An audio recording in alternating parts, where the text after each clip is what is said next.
సంగారెడ్డి జిల్లా హయత్నగర్ జీహెచ్ఎంసీ ఎన్నికల్లో భాగంగా హయత్నగర్లోని బీజేపీ పార్టీ కార్పొరేటర్ అభ్యర్థి కల్లెం నవజీవన్ రెడ్డి తరపున బీజేపీ నాయకులు గోలి మధుసూదన్ రెడ్డి మాట్లాడుతూ ఎల్బీనగర్ నియోజకవర్గంలో అనేక సమస్యలున్న టీఆర్ఎస్ ప్రభుత్వం పట్టించుకోకపోవడం దారుణమన్నారు. హయత్నగర్లో రోడ్ల సమస్య, డ్రైనేజ్ సమస్యలు, భూకబ్జాల సమస్య విపరీతంగా ఉన్నాయని, గత ఎన్నికల్లో టీఆర్ఎస్ ప్రభుత్వం హామీలు ఇచ్చి ఇప్పటికే నెరవేర్చలేదని, ప్రభుత్వంలో ఎమ్మెల్యేలు, ఎమ్మెల్సీలు, ఎంపీలు ఉన్నా కానీ ఇలాంటి సమస్యలకు పరిష్కారం చూపలేదని వ్యక్తం చేశారు. అదేవిధంగా బీజేపీ నాయకులు కల్లెం రవీందర్ మాట్లాడుతూ ప్రజలను ప్రభుత్వం ఎల్ఆర్ఎస్ రుసుం పేరుతో పేదల నడ్డి విరుస్తోందని అన్నారు. ఎల్ఆర్ఎస్ పోవాలంటే బీజేపీ పార్టీకి ఓటు వేయాలని అన్నారు.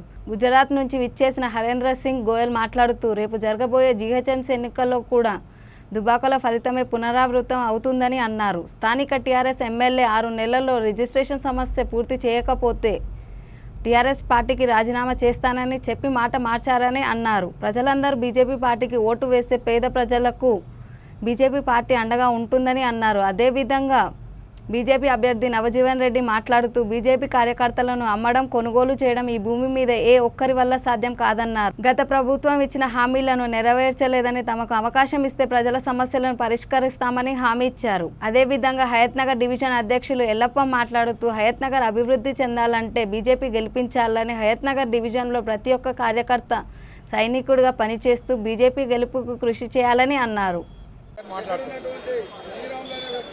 భారతీయ జనతా పార్టీ 13వ డివిజన్ యొక్క అభ్యర్థి కళ్యాణ్ నవజీవన్ రెడ్డి యొక్క గెలుపు కోసం భారతీయ జనతా పార్టీ కార్యకర్తలు గత 10 రోజుల నుంచి కూడా ఆహ్వానించి పనిచేస్తున్నాం. రాత్రినక పగలం చేస్తున్నాం. వార్డుకి వెళ్తున్నాం, ఇంటింటికి వెళ్తున్నాం.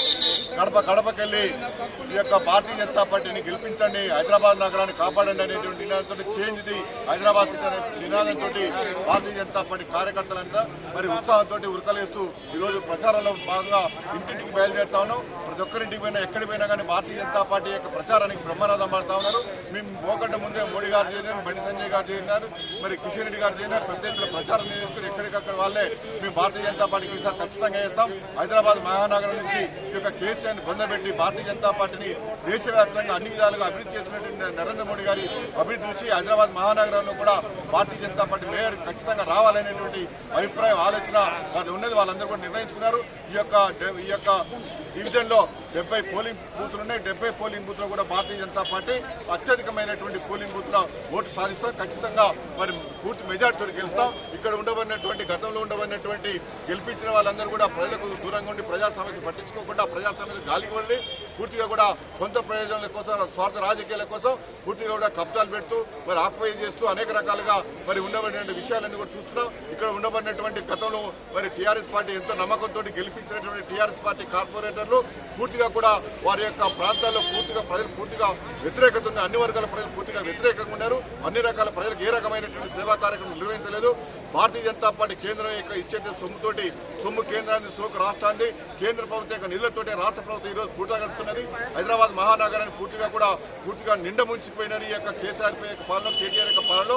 కాబట్టి మన జరిగినటువంటి ప్రకృతి వైపరీత్యాల వల్ల పూర్తిగా కూడా వరదలు వచ్చి పూర్తిగా వస్తే ప్రకృతి కన్నెర చేస్తే ఈ ప్రజలందరూ కూడా పూర్తిగా కూడా సముద్రంలో కొట్టుకుపోయేటువంటి పరిస్థితి ఏర్పడింది.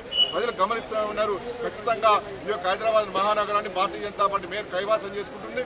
అన్ని విధాలుగా అభివృద్ధి చేస్తాం, మౌలిక సదుపాయాలు కల్పిస్తాం. పూర్తిగా కూడా ఈసారి శాంతి భద్రతకు పూర్తిగా కూడా విఘాతం కలిగింది. మన యొక్క ఇళ్ళ నుంచి బయటికి మహిళలు వెళ్ళినా, పిల్లలు వెళ్ళినా, కాలేజీకి వెళ్ళినా, మరి కోచింగ్ సెంటర్స్కి వెళ్ళినా తిరిగి వచ్చేటువంటి పరిస్థితి లేదు. కాబట్టి ఈరోజు మజ్లిస్ పార్టీకి, ఎంఐఎం పార్టీకి మేయర్ పది కట్టబెట్టాలని కేసీఆర్ వాళ్ళతోటి చట్టపట్టాలు వేసుకొని తిరుగుతున్న ప్రజలు గమనిస్తూ ఉన్నారు. భారతీయ జనతా పార్టీ మేయర్గా గెలిపించి నల్గొండ ఈ యొక్క హైదరాబాద్ మహానగరాల్లో శాంతి భద్రతలు కాపాడు, ఒకవైపు శాంతి భద్రతలు కాపాడుతూ మరోవైపున పెద్ద ఎత్తున నిధులు తీసుకొచ్చి అన్ని విధాలుగా కూడా అన్ని కాళ్ళ నుంచి మారుమూల ప్రాంతాల్లో అన్ని ప్రాంతాల్లో కూడా పెద్ద ఎత్తున అభివృద్ధి కార్యక్రమాలు చేపిస్తారనే విశ్వాసం ప్రజల్లో ఉన్నది. ఖచ్చితంగా Bharatiya Janata party mayor BJP కైవాసం చేసుకుంటుంది. భారతీయ జనతా పార్టీ కార్పొరేటర్లు 100కు పైగా గెలిచి తీరుతామని ఈ సందర్భంగా తెలియజేస్తుంది.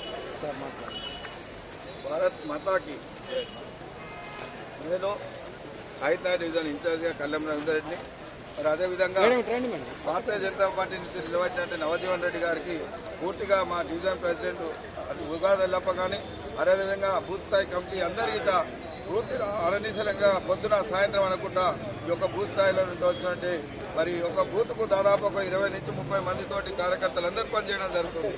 మిత్రులారా, అదేవిధంగా ఈ యొక్క దగాకు టీఆర్ఎస్ చేస్తున్న దౌర్జన్య కార్పొరేటరు, అదేవిధంగా మరి ఈ యొక్క టీఆర్ఎస్ చెప్తున్న కళ్ళపల్లి కబుర్లన్నీ మరి డబుల్ బెడ్రూమ్ ఇస్తామని చెప్పి ఇవ్వలేదు.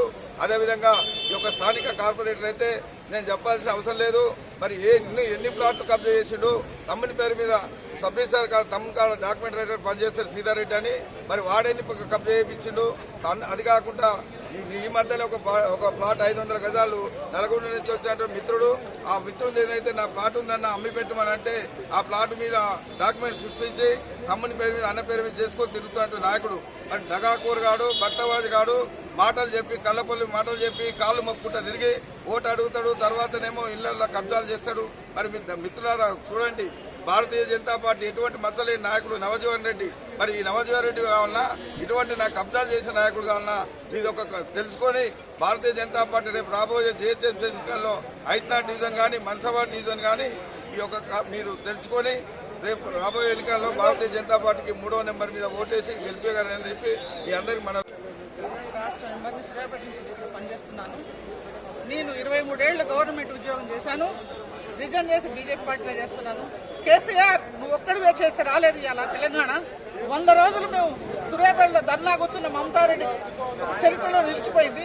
అలాంటి మమతారెడ్డిని ఎవరు నువ్వు గుర్తుపట్టలేదు. ఇవాళ శంకరమ్మ ఎక్కడుంది? శంకరమ్మ కొడుకు కాలి మచ్చి మగ్గైపోయిండు. ఇవాళ శంకరమ్మని ఎడ కూర్చోబెట్టావు? నీ బిడ్డను కదా ఎమ్మెల్సీ ఇచ్చాడు, శంకరమ్మకి ఇవ్వాలి. ఇవాళ నువ్వు ఫస్ట్ సైన్ ప్రైవేటు ఉద్యోగస్తులందరినీ గవర్నమెంట్ చేస్తున్నావు. ఇంతవరకు నువ్వు గవర్నమెంట్ చేయకపోగా ఉన్నోళ్ళను కూడా పీకేశావు. ఇవాళ 90 బ్యాచ్ టీచర్స్ మొత్తం కూడా ఏజ్ బార్ అయిపోయింది. వాళ్ళ ఉసురు నీకు కొడుతుంది. ఇంకా ఎన్ని తప్పులు చేస్తావు? ఇలాంటి తప్పుల మీద తప్పులు చేసుకుంటూ నీవు పోలీస్ డిపార్ట్మెంట్ నెమట పెట్టుకొని నువ్వు గవర్నమెంట్ నడిపిస్తున్నావు. ఇవాళ మహిళలకు క్యాంపస్లో కేసీఆర్ నువ్వు కనుక మనిషి అయితే క్యాంపస్లో మహిళలు బాత్రూమ్ చూడు, మహిళలు స్కూల్ చూడు, మహిళల హాస్టల్ చూడు. నీ బిడ్డ అలాంటి చోట్ల ఉంటుందేమో చూడు. నువ్వేం డెవలప్ చేసావు? ఒక్కటి అంటే ఒక్కటి కూడా. క్యాంపస్ పిల్లలు ఖాళీ మసిమగ్గతో మీకు తెలంగాణ వచ్చింది. ఇక క్యాంపస్ పిల్లలకు ఏమి ఇచ్చావు నువ్వు? క్యాంపస్ పిల్లలు విలువలు ఆడిపోతున్నారు. అన్నం లేక, నీళ్లు లేక. ఇవాళ క్యాంపస్ లో ఉన్న నీళ్లు లేవు. ఆడపిల్లలు బకెట్లు పట్టుకొని సిగ్గుచేడుతో ఎంత దూరంతో బకెట్ మోసుకుపోయి స్నానం చేస్తున్నారు. ఒక్కటంటే ఒకటి ఇంప్లిమెంట్ చేయలేదు నువ్వు. కాబట్టి నీ కథ అయిపోయింది. నువ్వు దిగిపో. ఇవాళ బీజేపీ పార్టీ వస్తుంది. బీజేపీ పార్టీ అంటేనే ప్రజల పార్టీ. బీజేపీ పార్టీ అంటేనే ప్రజలకు సౌకర్యాలు చేసే పార్టీ. ఇవాళ మోడీ కాదు, వాజ్పేయి కాదు, ఈ చాలా మంది వాళ్ళ జీవితాన్ని వదులుకొని వాళ్ళకి పెళ్లి ప్రజల కోసం. ये हैदराबाद म्यूनिसिपल कॉरपोरेशन के इलेक्शन है, जहाँ से सेंट्रल कमेटी की ओर से हमें भेजा गया है। मैं खुद गुजरात से यहाँ पे आया हूँ और हम लोगों ने देखा है कि लोगों ने एक मूड बनाया है कि सब लोग भारतीय जनता पार्टी से और नरेंद्र मोदी जी से बहुत प्यार करते हैं और लोग चाहते हैं कि हैदराबाद में भी भारतीय जनता पार्टी की सरकार बने। हैदराबाद का कॉरपोरेशन इस बार और जो मेयर होगा वो भारतीय जनता पार्टी से होगा, क्योंकि जनता ने केटीआर का ये सब देखा है। अभी जो यहाँ पे जो पार्टियां हैं वो पार्टियां बिल्कुल ख़त्म हो चुकी हैं और जिस प्रकार से उन लोगों ने भ्रष्टाचार फैलाया है, एकदम करप्शन वाला जो राज दिया है, जैसे कि अभी फ्लड की बात हो या फिर कोरोना की महामारी है, उसके अंदर इन लोगों ने जो जनता ने जो दर्द झेला है उसकी वजह से ये जो रूलिंग पार्टी है उसके विरुद्ध बहुत ही ज़्यादा जनता में रोष है। तो जनता भारतीय जनता पार्टी को वोट करना चाहती है।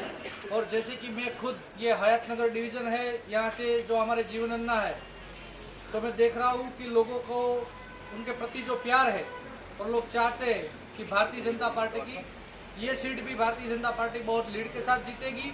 और जिस प्रकार से हम लोग ये जो बाई इलेक्शन हुए थे दुबाका में और भारतीय जनता पार्टी एकदम से जीत के आई और लोगों को भी लग रहा है कि भारतीय जनता पार्टी ही एक ऑप्शन है, क्योंकि केंद्र की सरकार जो सेंट्रल में नरेंद्र मोदी जी के नेतृत्व में चल रही है और जिस प्रकार से उन्होंने शासन दिया है, तो वही जो शासन ऊपर से नीचे तक आ रहा है उसमें जो ये बीच में थोड़ा सा ब्रेक लग रहा है, क्योंकि केंद्र सरकार भारतीय जनता पार्टी की है लेकिन राज्य की और कॉरपोरेशन की सरकार नहीं है।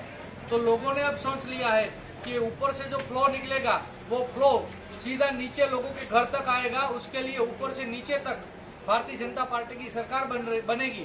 और जैसे मैंने देखा है, मैं जिस प्रकार से यहाँ घूमा हूँ, लोगों के साथ मिला हूँ, तो लोगों का मानना है कि हैदराबाद महानगर पालिका है वो तो बनेगी ही, साथ में इस बार के जो तेलंगाना के इलेक्शन होंगे, तेलंगाना विधानसभा के जो इलेक्शन होंगे, उसमें भी भारतीय जनता पार्टी की सरकार बनेगी। जैसे हैदराबाद में हमारा मेयर होगा, उसी प्रकार से तेलंगाना में भी भारतीय जनता पार्टी का सीएम होगा। धन्यवाद। ఈ రోజు ఐత్నా డివిజన్ లో పాదయాత్రలో భాగంగా కూడా సాయినగర్, ఆటో సాయినగర్, సుస్పశాలలో పర్యటించడం జరిగింది. ఇక్కడ ప్రజలు మంచి స్పందన ఉన్నది.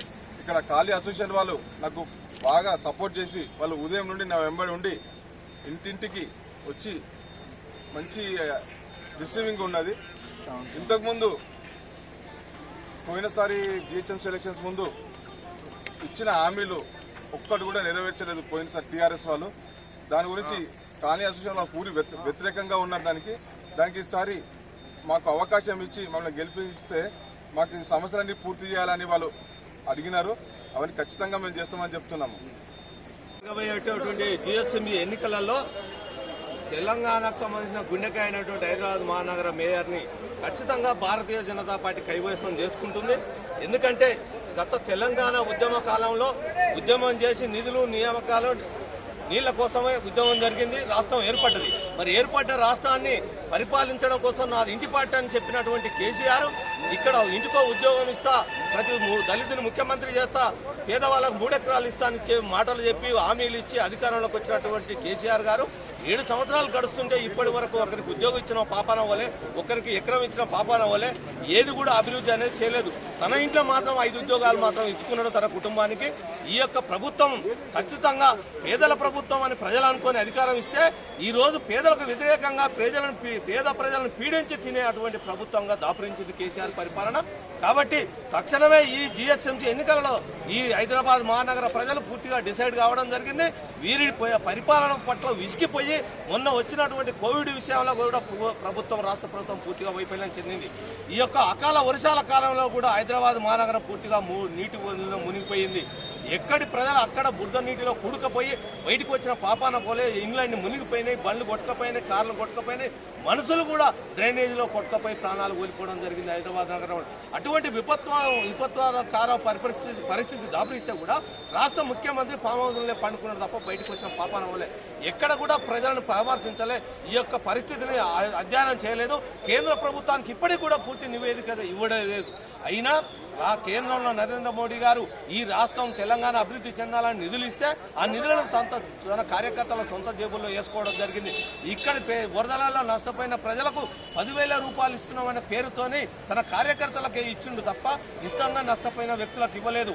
రేపు జరిగే ఎన్నికలలో బీజేపీకి కనుక మేయర్ కార్పొరేషన్ని కట్టబెడితే ఖచ్చితంగా నష్టపోయిన వారికి ఇంటికి నిజంగా అధ్యయనం చేసి 25,000 రూపాయలు తన అకౌంట్లో జమ అయ్యే విధంగా, అదేవిధంగా ప్రతి మహిళకు హైదరాబాద్ మహానగరం ఉచిత ప్రయాణం మనం మేనిఫెస్టో కూడా విడుదల చేయడం జరిగింది. కాబట్టి ప్రజలు పూర్తిగా డిసైడ్ అయిపోయారు. తెలంగాణ ఈ హైదరాబాద్ నగరంలో మేయర్ కార్పొరేషన్ హైదరాబాద్ నగర మేయర్గా బీజేపీ వాళ్ళని గెలిపించడం కోసం తెలంగాణ బీజేపీ ఎంత అయితే అనుకుంటుందో కార్యకర్తలు అంతకంటే ఎక్కువనే పూర్తిగా ప్రజలు డిసైడ్ కావడం జరిగింది.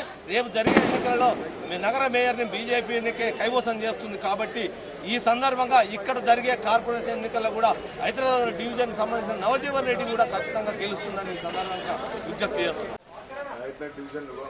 Division president Ugadi Yellappa public ఎవరు ఏం చేసినా, టీఆర్ఎస్ ఏం చేసినా యావత్ యూత్ మొత్తం మా దగ్గరనే ఉన్నది.